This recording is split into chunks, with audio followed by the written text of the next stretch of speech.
Ito ang West Valley Fault, isang aktibong fault line na dumadaan sa Metro Manila at kalapit probinsya. Sa mga larawang ito, makikita ang eksaktong linya ng fault na nakamarka sa mapa.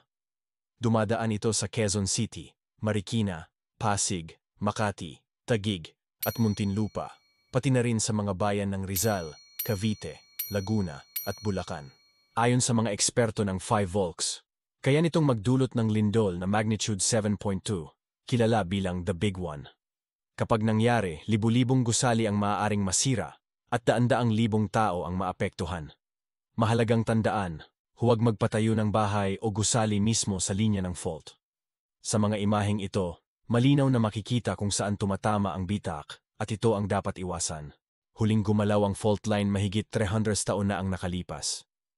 At dahil gumagalaw ito kada 200 hanggang 800 taon, nananatiling mataas ang posibilidad ng panibagong lindol.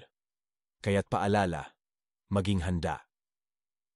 Siguraduhin ang tibay ng tahanan, alamin ang mga ligtas na lugar, at laging sundin ang mga safety drill. Ito ang West Valley Fault. Tahimik man sa ngayon, pero laging may banta.